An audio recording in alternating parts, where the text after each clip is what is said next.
যেহেতু আমি double derivative জেনে গেছি, সিঙ্গেল ডেরিভেটিভ তো জানি, অর্থাৎ সিঙ্গেল সলিউশন তো আমি জানি, আবার এটাও জানি। আর প্যারামিটার তো আমরা পরে দেখব। প্যারামিটারের কাজে হচ্ছে যখন আমরা গ্রাফগুলো ড্র করব তখন এই প্যারামিটার গুলোর জন্য গ্রাফ শেপ আমরা বিভিন্ন ধরনের শেপ পাবো। ঠিক আছে, এখন আমরা কি করব, এই এক্সপ্রেশনটা ম্যাপলে লিখব যে 2α_L𝜇² লিখবো। আমি কিন্তু রাইট সাইড লিখিনি এখনো, ঠিক আছে, শুধুমাত্র লেফট সাইড লিখছি। লিখে আমি সলিউশন আনার চেষ্টা করতেছি। 2L𝜇² alpha into F2। F2 মানে হচ্ছে ডাবল ডেরিভেটিভ। ওই ডাবল ডেরিভেটিভকে আমি এখানে F2 দ্বারা ডিফাইন করছি, অর্থাৎ যা যা স্যাম্পল ছিল আমি এখানে লিখছি। লিখে ইন্টারপ্রেস করলে আসলে ওরা একটা অটোমেটিক সলিউশন দিয়ে দিবে। ইভালুয়েটিং হচ্ছে।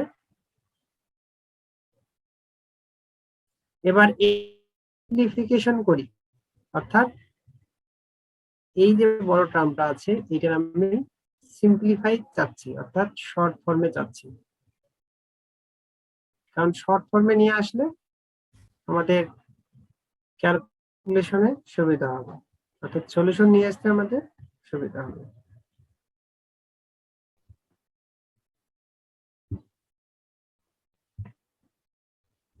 আচ্ছা, চলে আসছে অলরেডি। ইভালুয়েটিং হচ্ছে।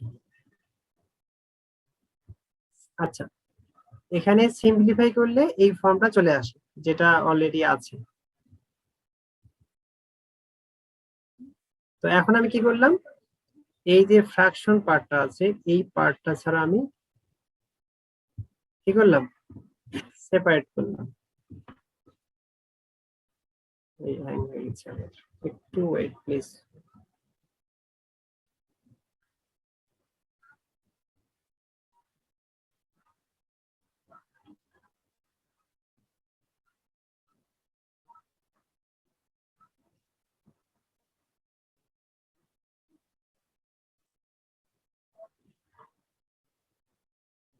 তাহলে দেখতে পাচ্ছেন যে সেপারেট করার পর এই ক্যালকুলেশন গুলোকে আমি অ্যাক্টিভ করলাম। করার পর আমরা শুরুতে জেনেছি যে ম্যাপলে কোনো ভেরিয়েবলের মাধ্যমে ক্যালকুলেশন সে করে না, সরাসরি কি করতে হয়, একাধিক ভেরিয়েবল থাকলে ওইটাকে সিঙ্গেল ভেরিয়েবলে কনভার্ট করতে হয়। তো আমরা যে এল এর টার্মটা দেখতে পাচ্ছি, অনেকগুলো টার্ম আছে, আছে কি না, এবং প্রত্যেকটা টার্মে কি আছে, কিউ এর ভিতর যাই আছে, অর্থাৎ কিউটা যাইয়ের ফাংশন হিসেবে আছে। এখন আমি কি করব, এই কিউ অফ যাইকে টি এর মাধ্যমে রিপ্লেস করব। এই জন্য আমি লিখছি সাবস্টিটিউট কিউ অফ যাই ইকুয়াল টু টি। দেখেন সবগুলো টি এর মাধ্যমে আসছে, আর হচ্ছে সবগুলো সিঙ্গেল লেটার হিসেবে আছে। ঠিক আছে, এখন আমি কি করব, এখানে আমি জানি না যে টি এর পাওয়ার স্কোয়ার কয়টা আছে, তারপর টি এর পাওয়ার কিউব কতটা আছে, টি টু দি পাওয়ার 5 কতটা আছে, আমি কি জানি কতটা আছে, আমি তো জানি না। আমি কি করব, তার মানে টি এর পাওয়ার 1 আছে কতগুলো, 2 আছে কতগুলো, 3 আছে কতগুলো, এগুলো আমি এখন যাচাই করব। কার মাধ্যমে, আমি শুরুতেই বলছিলাম যে কোএফিসিয়েন্ট বা ভেরিয়েবল সেপারেশন, তার মাধ্যমে আমি লিখিয়ে দিয়েছি যে কোএফিসিয়েন্ট মানে টি এর পাওয়ার কোথা থেকে, ডাব্লিউ থেকে, কারণ আমি পুরো এক্সপ্রেশনটাকে ডাব্লিউ এর মাধ্যমে কি করছি, ডিফাইন করছি। এখন আমি বলবো যে ডাব্লিউ থেকে টি এর কোএফিসিয়েন্ট 0 আছে এমন কতটা আছে, সেই টার্মগুলো আমার লাগবে, এবং এই টার্মকে আমি E1 অর্থাৎ ইকুয়েশন 1 দ্বারা ডিফাইন করব। এই জন্য আমি E1 দিয়েছি। তাহলে সে অটোমেটিক দিয়ে দিচ্ছে এটা, ঠিক আছে। সিমিলারলি টি এর কোএফিসিয়েন্ট 1 আছে কতগুলো তা দিয়ে দিচ্ছি, বাট 2 আছে কতগুলো সব দিয়ে দিচ্ছি। আসছে এখানে সবগুলো আসছে। তাহলে ম্যাপলের মাধ্যমে আমি কতগুলো এক্সপ্রেশন পেলাম, পুরো 9টা এক্সপ্রেশন পেয়ে গেলাম। আমি শুরুতেই বলছি যে অর্ডিনারিতে আমি শুধুমাত্র লেফট সাইড নিয়েছি, কিন্তু অর্ডিনারি ফর্ম তো আসলে কি ইকুয়াল টু 0, তাই না? এখন আমি চাচ্ছি এই সবগুলো ইকুয়েশন একসাথে সলভ করব। এই যে আমি যখন ওয়ার্ড ডক ফর্মে লিখবো,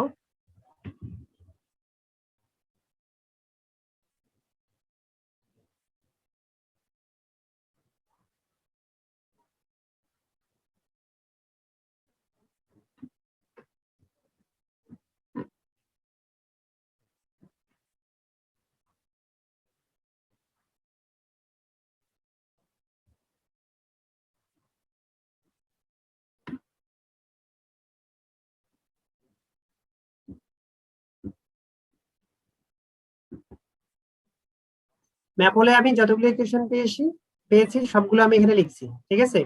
দেখেন এইটা ইকুয়াল টু 0, এটা ইকুয়াল টু 0, এইভাবে 9টা ইকুয়েশন আমি পেয়েছি, 9টা ইকুয়েশন এখানে লেখা হয়ে গেছে। আমি চাচ্ছি এই ইকুয়েশন গুলো একসাথে সলভ করব। তো সিম্পলি তো আমরা এগুলো একসাথে সলভ করতে পারবো না, ঠিক আছে। তাই কি লিখবো, solving all this algebraic equation we attain the solution set. আমরা একটু ম্যাপলে দেখি যে এগুলো কিভাবে লেখা হয়েছে ম্যাপলে।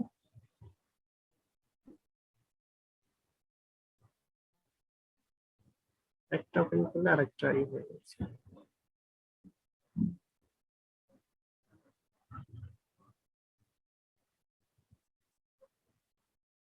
তাহলে আমি এখন কি লিখবো, সলভ লিখবো। আমি সবগুলো ইকুয়েশন একসাথে সলভ চাচ্ছি।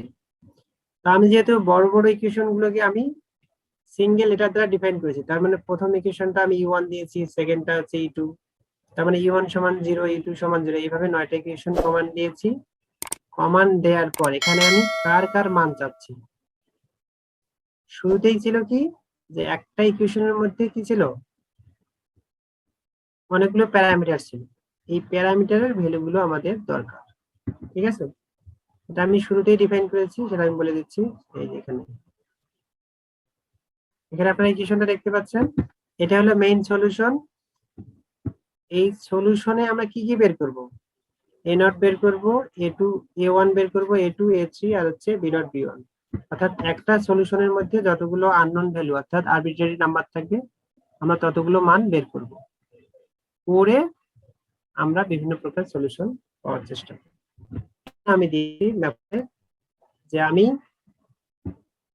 ইকুয়েশন গুলো লিখে আমি কার কার মান চাচ্ছি, আমাদের উদ্দেশ্য কি বা আমাদের কি দরকার সলিউশন থেকে। A0 দরকার, A2 A3 আর হচ্ছে B0 B1 আর মিউ আর হচ্ছে সি, ঠিক আছে। এই সিটা মাস্ট বি লাগবে, কারণ আমি সলিটারি ওয়েভ নিয়ে কাজ করছি, কাজে আমাকে ওয়েভ ভেলোসিটি মাস্ট বি লাগবে, কারণ ওয়েভ ভেলোসিটির কারণে আসলে ওয়েভ শেপ গুলো চেঞ্জ হবে, ঠিক আছে। এখানে আমি সলভ দিয়ে দিয়েছি, দেখেন আপনারা এখানে অনেকগুলো সলিউশন সেট দেওয়া হয়েছে, অটোমেটিক সলিউশন চলে আসছে, ঠিক আছে। তো এই সলিউশন আমরা সবগুলো নিতে পারবো না, যেগুলো অ্যাকসেপ্টেবল আমরা শুধু সেগুলো নেব। যেগুলোতে 0 বেশি অর্থাৎ হাইস্ট পাওয়ার 0 সেগুলো আমরা নেব না, আর যেগুলো পসিবল ভ্যালু সেগুলো আমরা নেব।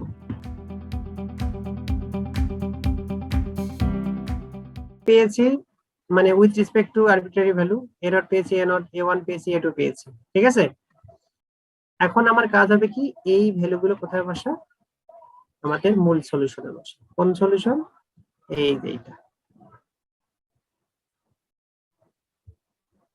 আমরা যদি ভ্যালুগুলো এখানে বসিয়ে দিই তাহলে আমরা পার্টিকুলার সলিউশন পাবো।